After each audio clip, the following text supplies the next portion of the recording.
अगर मैं तुमसे कहूं कि आज की वीडियो में हम कोई पासवर्ड क्रैक नहीं करेंगे, कोई हैकिंग टूल ओपन नहीं करेंगे, कोई कमांड टाइप नहीं करेंगे और फिर भी एक वेबसाइट का प्राइवेट डेटा देख लेंगे, तो तुम्हारा फर्स्ट रिएक्शन क्या होगा? भाई ये हैकिंग नहीं बकचोदी लग रही है। और ऑनेस्टली मैं भी पहले ऐसा ही सोचता था, पर सच ये है रियल दुनिया की काफी सारी हैकिंग बिल्कुल ऐसे ही होती है। आज का डे 5 तुम्हारे दिमाग को थोड़ा सा हिलाने वाला है, क्योंकि आज तुम ये समझोगे कि हैकिंग हमेशा तोड़ फोड़ नहीं होती, कभी कभी सिर्फ देखना और सोचना भी होता है। अब थोड़ा पीछे चलते हैं। पिछले 4 दिन में हम एक चीज क्लियर कर चुके हैं। डे 1 में हमने देखा कि हैकिंग का मतलब सिर्फ मूवीज वाला हैकर नहीं होता, ज्यादातर हैकिंग सिंपल गलतियों की वजह से होती है। डे 2 में हमने समझा कि सिस्टम के वीकेस्ट पॉइंट अक्सर मशीन नहीं इंसान होता है। डे 3 में देखा कि एक छोटी सी कॉन्फ़िगरेशन मिस्टेक कैसे एक पूरी वेबसाइट के लिए प्रॉब्लम बन सकती है। और डे 4 में हमने ये पक्का कर लिया कि अटैकर सबसे पहले सोचता है, टूल्स बाद में आते हैं। और आज का दिन थोड़ा अलग है। आज हम ना सिस्टम तोड़ रहे हैं, ना कोई चीज फोर्स कर रहे हैं। आज हम सिर्फ वेबसाइट को वही करने दे रहे हैं जो वो ऑलरेडी कर रही है।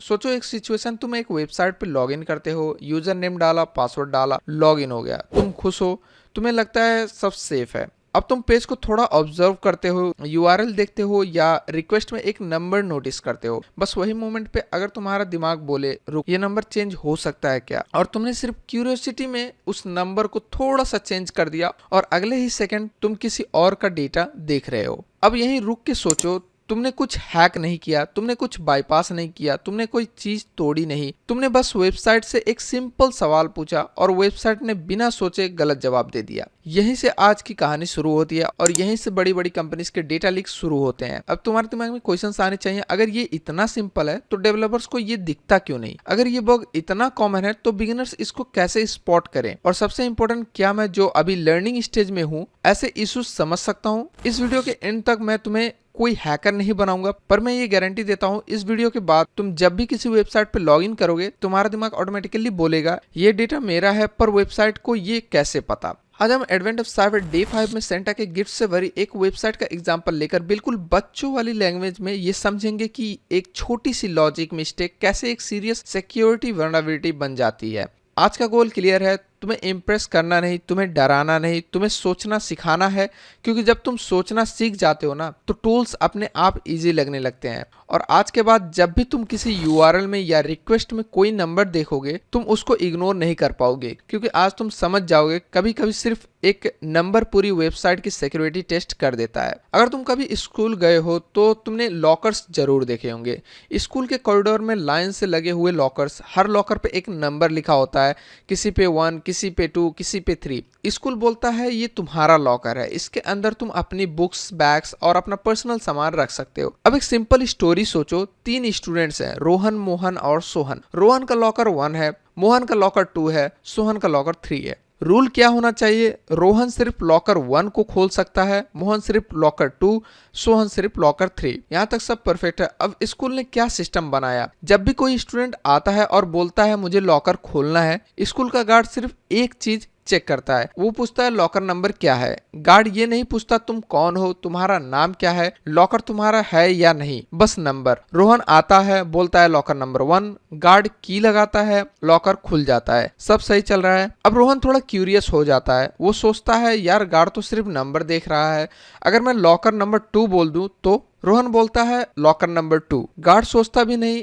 की लगाता है और लॉकर नंबर 2 खुल जाता है। और अचानक रोहन मोहन का लॉकर देख रहा होता है। अब यहाँ ध्यान देना, कोई ताला नहीं टूटा, कोई चोरी नहीं हुई, कोई जबरदस्ती नहीं, गार्ड ने खुद लॉकर खोला। गलती यहाँ पर किसकी है? लॉकर की रोहन की नहीं, यहाँ पर गलती है सिस्टम की। सिस्टम ने सिर्फ ये देखा लॉकर नंबर क्या है, सिस्टम ने ये नहीं देखा लॉकर खोलने वाला कौन है। अब इस स्टोरी को थोड़ा और क्यूरियस बनाते हैं। सोचो लॉकर्स में सिर्फ बुक्स नहीं है, report cards, exam papers, medical records, personal letters. अगर कोई भी सिर्फ नंबर चेंज करके किसी और का लॉकर खोल सकता है, तो क्या ये सेफ स्कूल हुआ?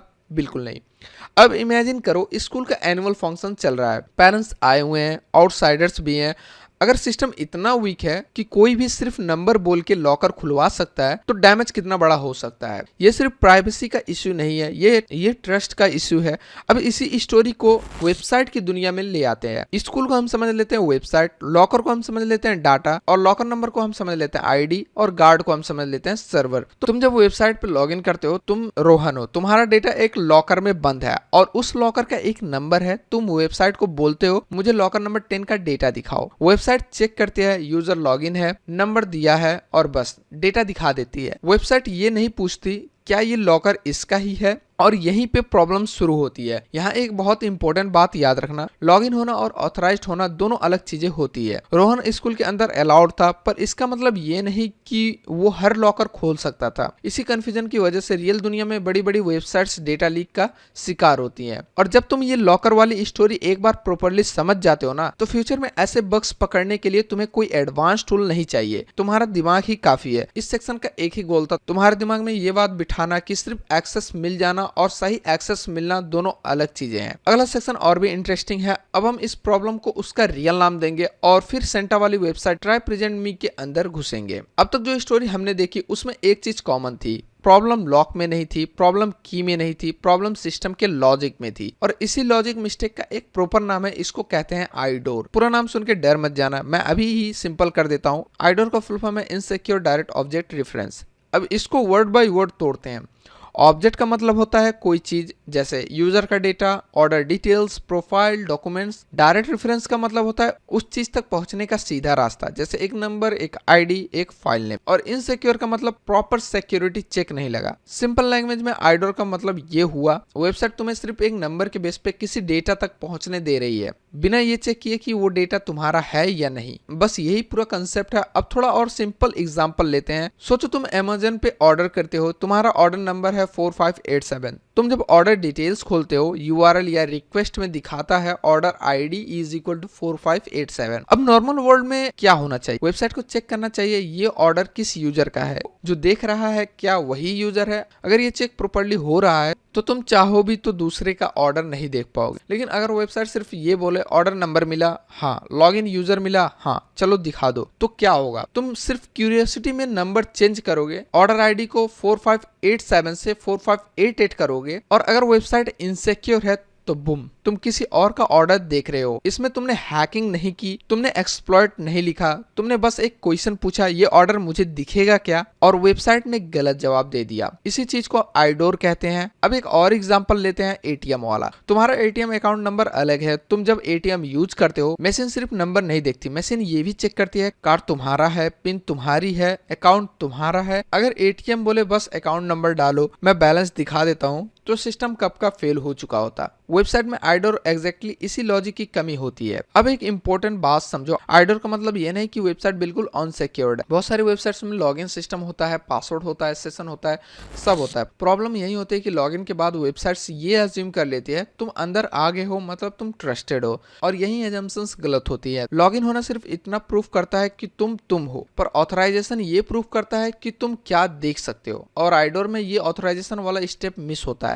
इसलिए बिगिनर्स के लिए आईडोर समझना इतना इंपॉर्टेंट है, क्योंकि इसमें कोडिंग नहीं चाहिए, इसमें टूल्स नहीं चाहिए, इसमें बस लॉजिक चाहिए। और अगर तुम लॉजिक पकड़ लोगे ना, तो तुम रियल वर्ल्ड दुनिया की वेबसाइट्स में भी ऐसे पैटर्न्स नोटिस करना शुरू कर दोगे। आज के बाद जब भी तुम यूआरएल में नंबर देखो, रिक्वेस्ट में आईडी देखो, प्रोफाइल लिंक में यूजर नंबर देखो, तुम्हारा दिमाग बोलेगा ये नंबर चेंज हो सकता है क्या, और यहीं से एक एथिकल हैकर की सोच स्टार्ट होती है। अगला सेक्शन और भी इंटरेस्टिंग है। अब हम इस कंसेप्ट को एडवेंट ऑफ साइबर डे 5 के रियल चैलेंज में अप्लाई करेंगे, और एक इनोसेंट सी वेबसाइट जिसमें एक छोटी सी लॉजिक मिस्टेक बहुत बड़ा प्रॉब्लम क्रिएट कर देती है। अब तक हमने एक चीज क्लियर कर ली है, प्रॉब्लम टूल्स में नहीं होती, प्रॉब्लम कोडिंग लैंग्वेज में नहीं होती, प्रॉब्लम होती है लॉजिक में। और अब इसी लॉजिक को हम ले जा रहे हैं एडवेंट ऑफ साइबर डे 5 के रियल चैलेंज में। सोचो एक वेबसाइट है, वेबसाइट का नाम है ट्राई प्रेजेंट मी। नाम सुन के ही लगता है कितनी क्यूट सी वेबसाइट होगी, है ना? इस वेबसाइट का काम सिंपल है, क्रिसमस आ रहा है, फैमिलीज इस वेबसाइट पे अकाउंट बनाती है और फिर सेंटा के लिए डिसाइड करते हैं कि किस चाइल्ड को कौन सा गिफ्ट मिलेगा। तो पहले जानते हो वेबसाइट पे क्या क्या होता है। हर फैमिली का अपना अकाउंट, हर फैमिली का अलग आईडी नंबर, हर फैमिली के अंदर चिल्ड्रन का डेटा, गिफ्ट्स की लिस्ट, वाउचर्स, मतलब फुल पर्सनल इंफॉर्मेशन। अब इमेजिन करो तुम एक नॉर्मल यूजर हो, तुम एक फैमिली हो जो सिर्फ अपने बच्चों के लिए सेंटा के गिफ्ट्स प्लान कर रही है। तुम लॉग इन करते हो, यूजर नेम डाला, पासवर्ड डाला, लॉग इन सक्सेसफुल, तुम्हारा डैशबोर्ड ओपन होता है, तुम्हें तुम्हारी फैमिली की गिफ्ट्स दिखती हैं, सब कुछ नॉर्मल, सब कुछ सेफ लगता है। अब यहाँ पे एक बहुत इंपॉर्टेंट चीज होती है जो अक्सर बिगिनर्स इग्नोर कर देते हैं। जब तुम अपना डेटा देख रहे होते हो, वेबसाइट बैकएंड में क्या बोल रही होती है? वेबसाइट सर्वर को बोल रही होती है इस फैमिली का डेटा दिखाओ जिसका आईडी ये है, और वो आईडी होती है एक सिंपल नंबर। तुम्हें स्क्रीन पे डायरेक्टली शायद ना दिखे, पर रिक्वेस्ट के अंदर या यूआरएल के किसी पार्ट में वो नंबर होती है। अब नॉर्मल सिचुएशन में वेबसाइट को क्या करना चाहिए? वेबसाइट को ये चेक करना चाहिए कौन लॉगिन है, कौन सा फैमिली अकाउंट है, क्या ये आईडी इसी फैमिली की है। अगर ये चेक होता रहे तो कोई प्रॉब्लम नहीं होती, पर डे 5 के चैलेंज में यहीं पे वेबसाइट थोड़ा केयरलेस हो जाती है। वेबसाइट क्या सोचते हैं, यूजर लॉगिन है, हाँ, फैमिली आईडी मिली, हाँ, बस डेटा दिखा दो। और यहीं पे सेंटा की वेबसाइट अपनी सबसे बड़ी गलती कर देती है। अब तुम एक बिगिनर हो, तुम हैकिंग सीख रहे हो, तुम कोई गलत काम करने नहीं आए, पर तुम क्यूरियस हो, और हैकर की क्यूरियोसिटी सबसे डेंजरस चीज होती है। तुम सोचते हो ये जो फैमिली आईडी है, अगर मैं इसको चेंज कर दूं तो क्या होगा। तुम कोई टूल नहीं उठाते, तुम कोई एक्सप्लॉइट नहीं लिखते, तुम सिर्फ एक चीज करते हो, नंबर चेंज। और जब तुम ये करते हो, तुम्हें सिर्फ तुम्हारा डेटा नहीं दिखता, तुम्हें किसी और फैमिली का डेटा दिखने लगता है, उनके चिल्ड्रन, उनके गिफ्ट्स, उनके वाउचर्स, और सब कुछ बिना परमिशन। अब यहाँ एक सेकंड के लिए रुक के सोचो, तुमने क्या हैक किया? पासवर्ड नहीं डाले, सर्वर से कोई छेड़खानी नहीं की, डेटाबेस से कोई छेड़खानी, कुछ भी नहीं। वेबसाइट ने खुद ही तुम्हें वो डेटा दे दिया जो उसे नहीं देना चाहिए था, और इसी चीज को हम कहते हैं रियल वर्ल्ड आइडोर वल्नरेबिलिटी। इस चैलेंज का सबसे इंपॉर्टेंट पार्ट ये है कि ये बिल्कुल रियलिस्टिक है। ऐसी वेबसाइट्स रियल दुनिया में होती हैं, ऐसे बग्स रियल कंपनीज में मिलते हैं, और इसी वजह से रियल डेटा लीक्स होते हैं। इसलिए एडवेंट साइबर ने डे 5 को टूल्स का डे नहीं बनाया, इसको थिंकिंग डे बनाया, ताकि बिगिनर्स ये समझे कि जब तुम वेबसाइट के लॉजिक को समझ लेते हो ना, तो तुम बिना कुछ तोड़े भी उसकी कमजोरी देख सकते हो। अब अगला सेक्शन सबसे इंपॉर्टेंट है। अब हम थ्योरी छोड़ के प्रॉपर बिगिनर वॉक थ्रू करेंगे, step by step, slow pace, हर चीज का क्यों। अगर तुमने यहाँ तक वीडियो देखी है तो ट्रस्ट में अब तुम्हारा दिमाग आइडोर के लिए रेडी है। अब तक हमने सिर्फ स्टोरी सुनी, अब टाइम है एक्चुअल काम का। पर एक बात याद रखना, आज हम कोई हीरोगिरी नहीं कर रहे हैं, आज हम कोई फास्ट हैकिंग ट्रिक नहीं दिखा रहे हैं, आज हम सोचना सीख रहे हैं। इसलिए अगर तुम बिगिनर हो तो बिल्कुल टेंशन मत लो, मैं एक एक स्टेप ऐसे समझाऊंगा जैसे मैं खुद फर्स्ट टाइम सीख रहा हूँ। सबसे पहले तुमको ये सब ओपन कर लेना है जो मैंने ऑलरेडी पिछले सारे डेज में कवर कर रखे हैं, इसलिए मैं यहाँ पर आपको शो नहीं कर रहा हूँ। उसके बाद आइडोर ऑन द सेल्फ, इसको आपको थोड़ा सा देख लेना है जो मैंने ऑलरेडी आपको बता दिया है। जब आप स्टार्ट करते हैं तो आपको यहाँ पर ये लैब मिलता है, हम करते हैं इसको कट, एंड देन आपको यहाँ पर ये सेक्शन मिलता है, और फिर ये भी मिलता है। आप कहीं से भी ओपन कर सकते हैं। मैं यहाँ से ब्राउजर को ओपन करता हूँ, और सबसे पहले तुम एक नॉर्मल यूजर हो, तुम ट्राई प्रेजेंट मी वेबसाइट पे जाते हो, तुम लॉग इन करते हो, जो अभी हम करने वाले हैं। मैं यहाँ से क्रेडेंशियल्स उठा लेता हूँ, हमें कुछ क्रेडेंशियल्स मिले थे।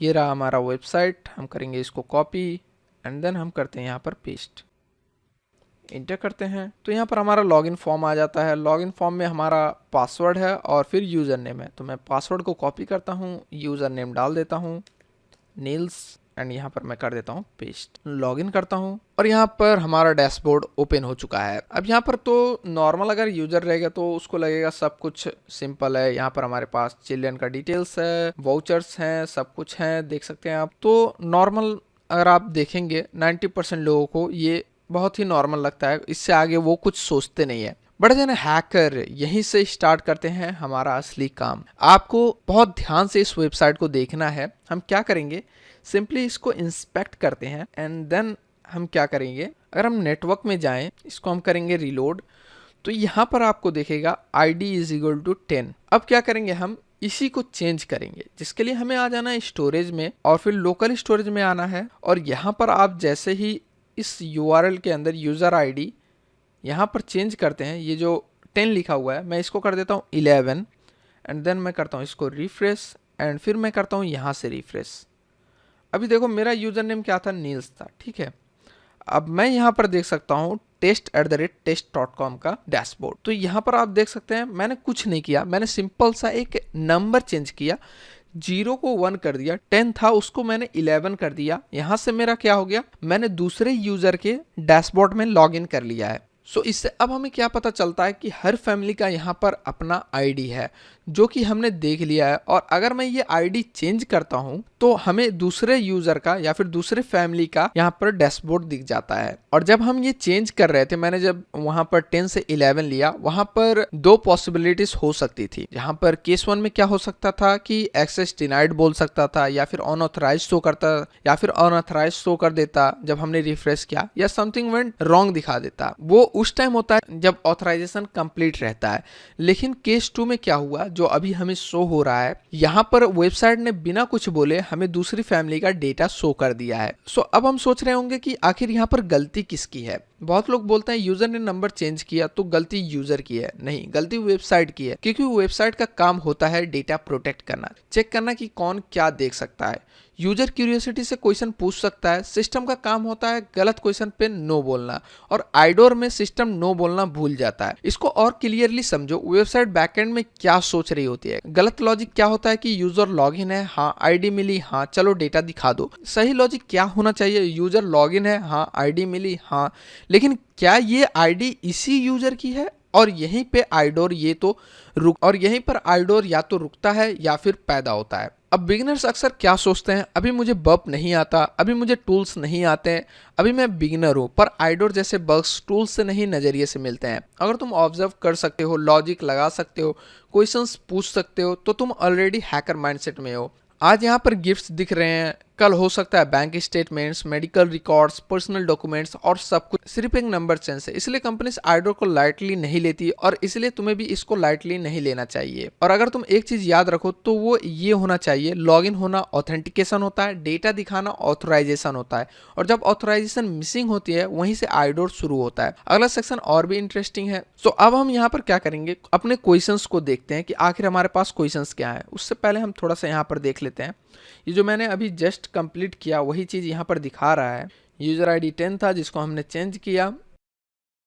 ओके ठीक है। सो गाइस यहाँ पर सिंपल क्या लिखा हुआ है कि कभी कभार क्या होता है, वेबसाइट मतलब कुछ जगहों पर ऑथराइजेशन लगा देती है लेकिन कुछ जगहों पर भूल जाती है, जैसे यहाँ पर दिखा रहा है। तो हम क्या कर रहे हैं कि इसी को हम प्रैक्टिकली करके देखते हैं कि आखिर यहाँ पर ये क्या कहना चाह रहा है। सो हम क्या करेंगे, सेम पहले हम चेंज कर देते हैं, अपने ओरिजिनल फॉर्म में चले जाते हैं।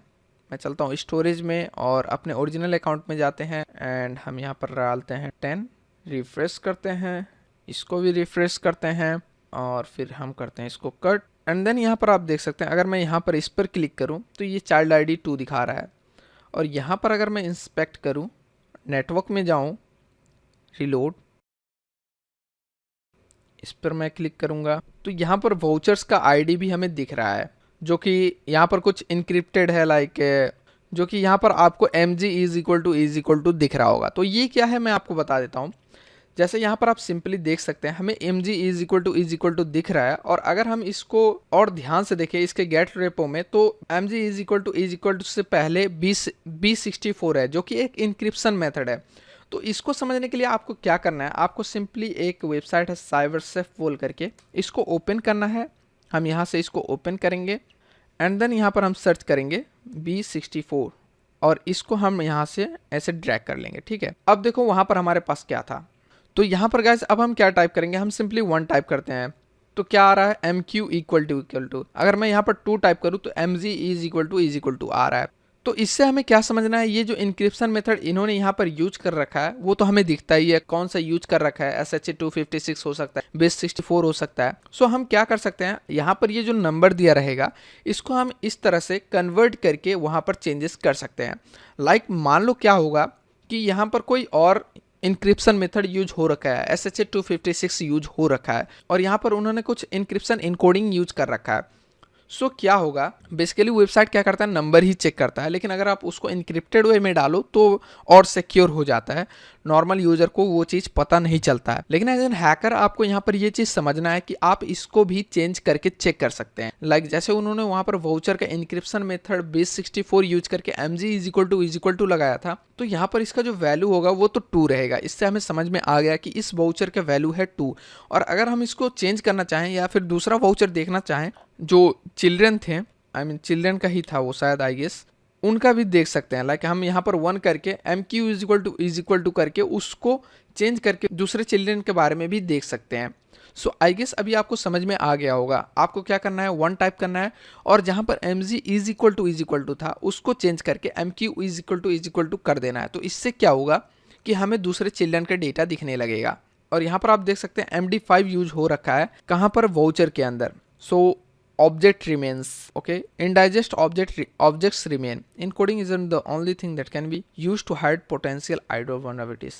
Sometimes the values may look, यहाँ पर क्या होता है कि जो इनकोडिंग होती है वो बेसिकली क्या करती है, आइडर वल्नरेबिलिटीज को सिर्फ हाइड करती है, उसको छुपाती है, उसको प्रॉपर्ली सॉल्व नहीं करती है। और अगर आप थोड़ा सा और दिमाग लगाएं तो आप उसको भी क्रैक कर सकते हैं। जैसे यहाँ पर आप देख सकते हैं चाइल्ड है, चाइल्ड का क्या है, MD5 इंक्रिप्शन यूज हो रखा है, पहले बेस 64 यूज हो रखा था और यहाँ पर इन्होंने कुछ वैल्यू डाल रखा है, ये इनकोडेड है, इसका भी कुछ वैल्यू आएगा, ठीक है। अगर हम यहाँ पर MD5 सर्च करें, सिंपली हम साइबर सेफ पे जाएंगे और यहाँ पर हम क्या करेंगे, सिंपली टाइप करेंगे MD5। तो यहाँ पर आपको MD5 मिल जाएगा। आपको क्या करना है, सिंपली इसको ड्रैग कर देना है। उसके बाद यहाँ पर जो भी इनक्रिप्टेड डेटा होगा, जैसे यहाँ पर दिखा रहा है ये, यहाँ पर कुछ इनक्रिप्टेड इनकोडेड डेटा है, इसको आप सिंपली यहाँ पर डाल करके उस नंबर वैल्यू को फाइंड कर सकते हैं। और फिर जैसे ही आपको पता चल जाएगा, लाइक सिंपल सा समझो कि एक ये डेटा है, इस डेटा का वैल्यू 1 आ जाता है और हमें जब पता चल गया कि ये 1 2 3 4 के फॉर्म में है, तो हम क्या करेंगे, फिर यहाँ पर 1 डालेंगे, सिर्फ 2 डालेंगे, 3 डालेंगे, 4 डालेंगे और ऐसे ही हमें कुछ इनक्रिप्टेड वैल्यू आएंगे तो हम उसको रिप्लेस करेंगे तो हमें दूसरे यूजर का डेटा दिख जाएगा। और यहाँ पर हमारे पास UIID डिकोडर भी है जो इसी काम के लिए यूज होता है, सेम तरीका है साइबर सेफ का ही। सो यहाँ पर हमारे पास क्वेश्चन है, what does IDOR stand for. IDOR का फुल फॉर्म क्या है उसको डालना है आपको, simply insecure direct object reference डालना है। हम कर देंगे इसको कॉपी एंड देन हम कर देते हैं यहाँ पर पेस्ट। नेक्स्ट क्वेश्चन है, what type of privilege escalation are most IDOR cases. So basically यहाँ पर 2 टाइप के होते हैं, हॉरिजॉन्टल और वर्टिकल। इसको सिंपल वे में समझते हैं, लाइक सोचो एक क्लास 5A है, रोहन का रोल नंबर है 10, मोहन का रोल नंबर है 11, दोनों सेम क्लास के स्टूडेंट्स हैं, same uniform, same right. Rule क्या होना चाहिए, रोहन सिर्फ अपना रिपोर्ट कार्ड देख सकता है। गलती क्या हुई है, वेबसाइट का लॉजिक क्या है, यूजर लॉगिन है, हाँ, रोल नंबर मिला, हाँ, दिखा दो। सो ये क्या करेगा, सिंपली उसको दिखा देगा सब कुछ। रोहन अपना रिजल्ट देखता है, student ID is equal to 10 बोल करके, वो क्यूरियोसिटी में नंबर चेंज कर देता है, सिंपली उसको 11 कर देता है, तो मोहन का रिजल्ट उसको दिख जाता है। इसको बोलते हैं हॉरिजॉन्टल आइडोर।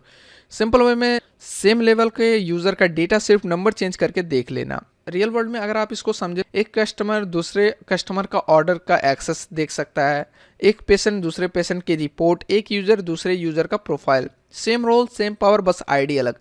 वर्टिकल आइडोर क्या होता है, ये थोड़ा डिफरेंट लेवल और हायर एक्सेस पे काम करता है। अब यहाँ गेम थोड़ा ज़्यादा डेंजरस है। सिंपल वे में अगर आप समझे तो सोचो एक स्कूल में स्टूडेंट, टीचर और प्रिंसिपल है। रूल क्या होना चाहिए, स्टूडेंट अपना रिजल्ट देखे, टीचर अपना क्लास देखे, प्रिंसिपल सब कुछ देखे। गलती क्या हुई है, स्टूडेंट लॉगिन करता है, URL में दिखता है role is equal to student, ये रिक्वेस्ट जाती है, स्टूडेंट सोचता है ये तो सिर्फ इन पॉइंट है, अगर मैं इसको एक्सेस कर लूँ तो मतलब क्या हो रहा है कि जो स्टूडेंट का रोल है उसको इसने चेंज कर दिया है, वहां पर दूसरा कुछ डाल दिया, टीचर डाल दिया। तो उससे क्या होगा कि वो टीचर का जो भी टीचर चीजें देख सकता है उसको वो एक्सेस कर लेगा। सो इसको हम अगर सिंपल लैंग्वेज में समझे तो lower level users higher level का डेटा देख लेते हैं सिर्फ रिक्वेस्ट चेंज करके।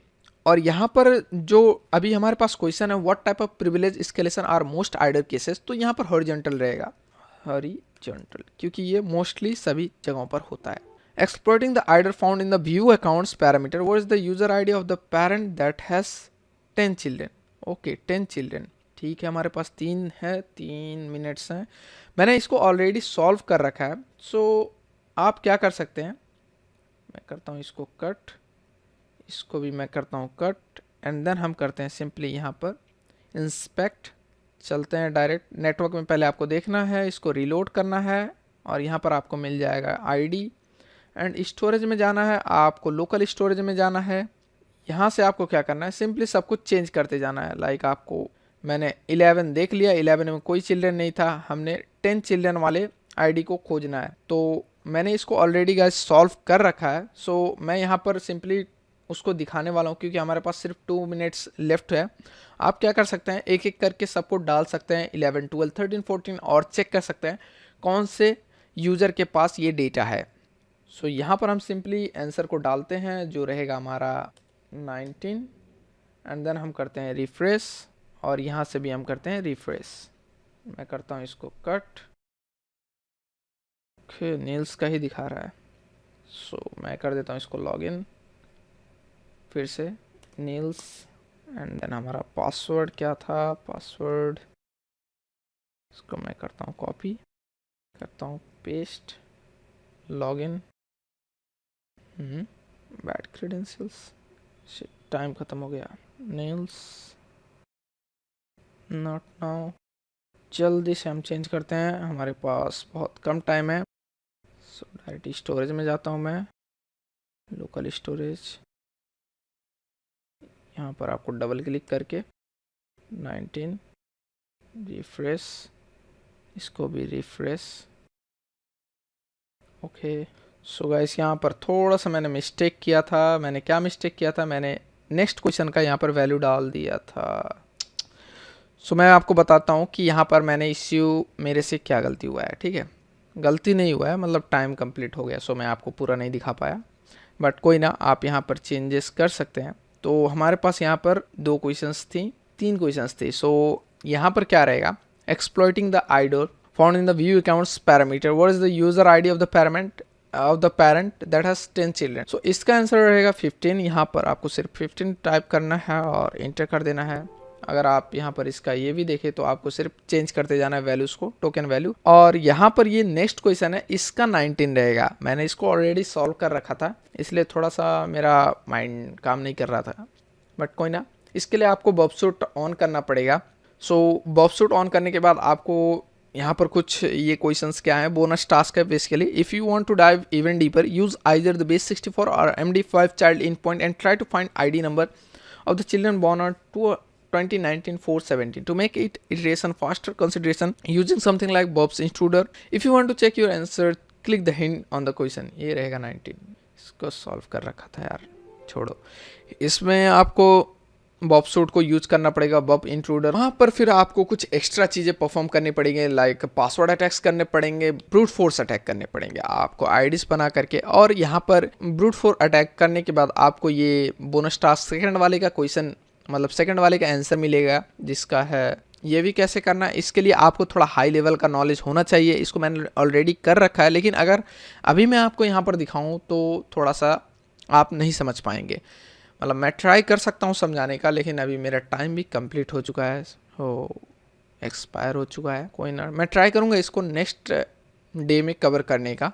सिंपल सा है, लेकिन यार अभी ठीक है, कोई ना। आज का जो लैब था उसको तो हमने सॉल्व कर लिया है, सो इसको कंप्लीट करते हैं। अगर आपने इसको एंजॉय किया तो आप एक और आइडोर रूम है उसको चेक कर सकते हैं। तो इसको हमने कर दिया है कंप्लीट एंड आई गेस अभी आप समझ चुके हैं कि आखिर आइडोर काम कैसे करता है। अब एक ऑनेस्ट सवाल पूछता हूँ, जब तुमने पिछला वॉक थ्रू देखा तुमने क्या सोचा, क्या ये इतना सिंपल हो सकता है? क्या कंपनीज इतनी बड़ी गलती कर देती हैं? अगर हाँ तो तुम बिल्कुल सही डायरेक्शन में हो, क्योंकि हैकर होने का मतलब कंप्यूटर जीनियस होना नहीं होता। हैकर होने का मतलब होता है अलग एंगल से सोचना। नॉर्मल यूजर का दिमाग कैसे काम करता है वो सोचता है लॉगिन हो गया, डेटा दिख गया, काम खत्म। पर हैकर का दिमाग यहीं से स्टार्ट होता है। हैकर पूछता है वेबसाइट ने मुझे ये चीज़ दी पर क्यों? और फिर एक और सवाल, अगर मैं थोड़ा सा कुछ अलग करूं तो क्या होगा? ये थोड़ा सा अलग ही हैकिंग का फाउंडेशन होता है। आइडोर जैसे बग्स इसलिए मिलते हैं क्योंकि हैकर्स पैटर्न नोटिस करता है। जैसे हर यूजर का एक नंबर है, हर डेटा रिक्वेस्ट में आईडी है, सर्वर ब्लाइंडली ट्रस्ट कर रहा है, और फिर हैकर अपने आप से बोलता है हर चीज नंबर पे चल रही है, तो नंबर चेंज करके देखते हैं। और यही मोमेंट होता है जब नॉर्मल यूजर और हैकर के बीच डिफरेंस पैदा होता है। एक और इंपॉर्टेंट चीज समझो, हैकर का मतलब क्रिमिनल नहीं होता। हैकर का मतलब होता है क्यूरियस होना, सवाल पूछना, एजम्पशंस को टेस्ट करना। तुमने आइडोर टेस्ट करते वक्त कोई रूल नहीं तोड़ा, तुमने सिर्फ वेबसाइट के लॉजिक को टेस्ट किया, और इसी वजह से इथिकल हैकिंग एग्जिस्ट करती है। कंपनीज खुद चाहते हैं कि कोई उनके वेबसाइट्स पहले टेस्ट करे और बता दे कि गलती कहाँ है, ताकि रियल अटैकर से पहले फिक्स हो जाए। आइडोर रियल दुनिया में इतनी कॉमन क्यों है? इसका जवाब सिंपल है। डेवलपर्स सोचते हैं लॉगिन हो गया मतलब सेफ, पर वो भूल जाते हैं लॉगिन होने के बाद भी हर यूजर इक्वल नहीं होता। एक और चीज जो हैकर नोटिस करता है, डेवलपर्स अक्सर एज्यूम कर लेते हैं कि यूजर अच्छा ही होगा, पर हैकर एज्यूम करता है सिस्टम को मुझे वर्स्ट केस हैंडल करना चाहिए, और ये डिफरेंस सिक्योरिटी को स्ट्रॉन्ग या वीक बनाता है। आज अगर तुम एक बिगिनर हो और तुम्हें लगता है कि मुझे अब बहुत कुछ नहीं आता, तो एक बात याद रखना, हैकर पहले सीखता है ऑब्जर्व करना, डाउट करना, क्वेश्चन पूछना। टूल्स बाद में आते हैं और आइडोर जैसे बग्स तुम्हारे कॉन्फिडेंस बिल्ड करते हैं, क्योंकि तुम्हें ये रियलाइज होता है मैं बिना कोडिंग के भी सिक्योरिटी इश्यूज समझ सकता हूँ। और जब कॉन्फिडेंस आता है ना तो लर्निंग फास्ट हो जाती है। इस सेक्शन का एक ही गोल था, तुम्हारे दिमाग में ये आइडिया डालना कि जब भी तुम कोई सिस्टम देखो तो सिर्फ ये मत सोचो ये काम कर रहा है, बल्कि ये भी सोचो ये गलत काम भी कर सकता है क्या। और यहीं से रियल इथिकल हैकिंग की जर्नी स्टार्ट होती है। अभी तक जो हमने देखा वो एक क्रिसमस वेबसाइट का एग्जांपल था, गिफ्ट्स फैमिली सेंटा। इनोसेंट लगता है ना, पर अब थोड़ा सा रियल दुनिया की तरफ आते हैं। अब तक हमने प्रॉब्लम देखी, अब बात करते हैं सॉल्यूशंस की, क्योंकि सिर्फ बग दिखा देना काफी नहीं होता, सिक्योर कैसे करना है ये समझना और भी जरूरी होता है। आइडोर से बचने का रूल बहुत सिंपल है, पर सिंपल होना मतलब इजी नहीं होता। सबसे पहला रूल, हर रिक्वेस्ट पे ये चेक करो कि यूजर कौन है। सिर्फ ये चेक करना काफी नहीं कि यूजर लॉगिन है, वेबसाइट को ये भी पूछना चाहिए क्या ये डेटा इसी यूजर का है, क्या इस यूजर को ये डेटा दिखाने का हक है, मतलब ऑनरशिप चेक। सिंपल लैंग्वेज में तुम रोहन हो ठीक है, पर ये लॉकर रोहन का है या नहीं। अगर नहीं तो यूजर क्लियर होना चाहिए, अगर नहीं तो आंसर क्लियर होना चाहिए, एक्सेस डिनाइड।